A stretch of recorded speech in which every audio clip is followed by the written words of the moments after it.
So this is my review for the DeathStalker Professional Edition. This is the mid-range DeathStalker. It's the one above the Essential and the one below the Elite. The Essential having less features than this one. For example, it's not a backlit keyboard. Whereas the Elite having an LED screen right mounted with programmable LED keys where the number pad currently is. So, let's go into this keyboard a little bit and let's talk about it. The keyboard's profile is just a rectangle with cut corners, and its profile off the desk, if you can see that, is about the tip of your thumb. So that's the front of it, whereas the sides are about that profile off the desk. And as you can see there, it's had to actually have inbuilt rear mounted stands there to actually bring it off the ground. As you can see, the keys are also low profile. So that is the profile of the keys, they are super low. This keyboard of course comes with retractable stands as well, which I'm not currently using. And all in all comes as a circlet key design. Okay, so that's the profile of the keyboard. Let's start talking about the actual keyboard itself. As I said, the keyboard is circlet key design. It has a number of LEDs up here, and including game mode, macro mode. It has a number of function keys, and it has a plastic wrist rest. Plastic wrist rest is honeycombed engraved, it's texturized like that, and it is quite comfortable. So the profile from the desk and mixed with the plastic wrist rest is quite comfortable to actually type on and to do your work on, both for gaming and for actual typing work. So yes, plastic wrist rest. Now for the actual keys themselves. As you can see, the keyboard layout has 5 LEDs at the top, one for gaming mode, which is programmable from software mode. It allows you to disable the Windows key, Alt F4 and Alt Tab. I will explain that a bit later. It has a macro recorder, also from the software. Scroll lock, number lock, which is shown as a 1 here, which isn't very clear. It looks more like an L actually. And a caps lock, which is a C. Now, most of these, the macro key and the gaming key are actually accessed as function keys, secondary keys, some people would call them. And this keyboard has a number of secondary keys. So you have to hold down the function key and press some of these keys to get what you want. So the function keys are actually secondary keys to the F keys. The function keys on this keyboard are, starting from the beginning, on F1, they are of course F2 and F3, they are of course the volume control. F4, you have a pause with a little bit of a gap. Then F5, 6, 7, you have your media keys. Backwards, pause play, forwards. F8, you have a blank key with a space. And then your F9, 10, 11 and 12 are used for macro, gaming and brightness of the actual LED backlit. Whereas you actually have one last function key right at the end here on the pause break, which looks more like a sleep button. I'm not going to try it right now, but I think that is actually sleep. So it allows you to put your computer to sleep. So that's the function keys. And as you can see here, the volume control is clearly separated from the media buttons. I don't know whether that's a good thing or a bad thing. For me, I only really use the play pause button. I don't really use the other keys. Okay, so now I've gone through the LEDs, I've gone through the function keys. Let's actually go through the keys themselves, shall we? Now, one little thing that should be noted is that the keys are in both uppercase and lowercase, which is interesting. Let me show you an example. The R, lowercase. The T, uppercase. You can see that, look. Lowercase r, uppercase T. And you see this quite a bit, actually, where the keyboard is a mixture between the uppercase and the lowercase. I don't know why they've done that, and I think it's kind of stupid, really. They should have done all uppercase or all lowercase. It just confuses you. So that's a problem with the keyboard immediately, is that not all of it is consistent. Now, the keys themselves are, of course, circlet keys. It's the same kind of keyboard you get on the Mac. And I think that's where it originates from, is on the Mac. The keys are completely smooth. There's no grooving like you get on normal keyboards. You get the grooving where it actually moves your finger into the center of the key. It doesn't have any grip texture either. They are completely smooth, and I mean completely smooth. And they are completely equally spaced, including the actual F keys. If I take you up here, you will see completely even spacing between them all. So now I've given you a basic profile of the actual keyboard. As you can see here, this is actually a quite updated keyboard because it uses the Windows 8.1 symbol down here. So I've given you a basic understanding. As you can see there as well, the control key is in actual lowercase, whereas the shift key has a mixture of lowercase and uppercase, which is a bit odd. And the caps lock has a mixture as well. What the hell? I don't know why they've done that, but they have. Okay, so I've had a little bit of a moan about the fact that they don't seem to be very consistent on that front.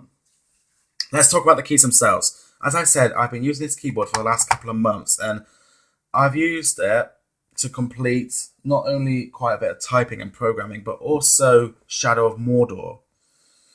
And I don't like the circular key design, to be honest with you. Your fingers can slip off these keys. Don't, make any mistake about that. Your fingers can slip. So be aware of that. Not only that, but the spacing of these, as you can see, these keys have enough spacing for me to put my fingernail down. Causes problems when you want to come to games that demand that you don't just key mash, say, WASD. Keys that demand that you press E or space or H or whatever once every so often will make you look at the keyboard more often because you can't just instinctively judge where those keys are. So you end up having to look down at the keyboard and figure out, where the keys are. So you find yourself looking down at the keyboard a lot more with this spacing and this key and these evenly spaced keys and all that. Not only about that, but when you're typing, you may find yourself doing more mistakes. I find myself regularly hitting F12 instead of delete whenever I'm typing, and I can sometimes do it in, say, a web browser, and in the web browser it will of course bring up the web console. Not only that, but because of the spacing and the way that the keys are laid out, when I was on Shadow of Mordor, you have to use your control key quite a bit, and I found that I was repeatedly pressing the shift key instead of control key. I was constantly mistaking the shift key as the control key. I sometimes couldn't tell the difference without actually looking down and saying that is the control key. And that's a real problem in gaming. You don't want to be looking down constantly at your keyboard. That's the last thing you want.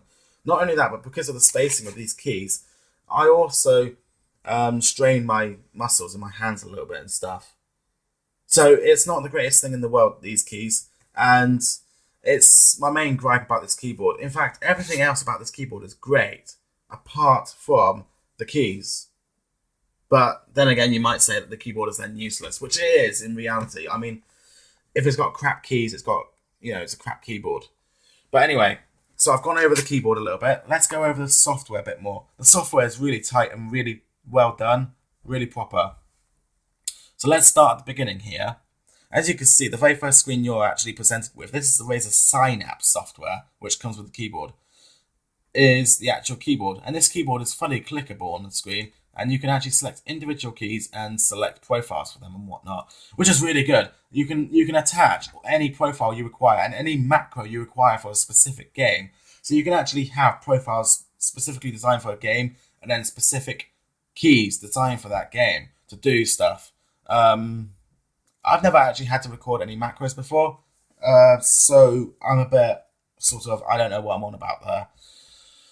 But it looks good, and you've got all your different profiles. You've got your shortcuts to different profiles, so you can actually load different profiles from the function key without having to come into this program. The lighting on the keyboard, of course, you've only got one set of lighting. That's green. Personally, I don't like that very much as either, but it's just something of the keyboard.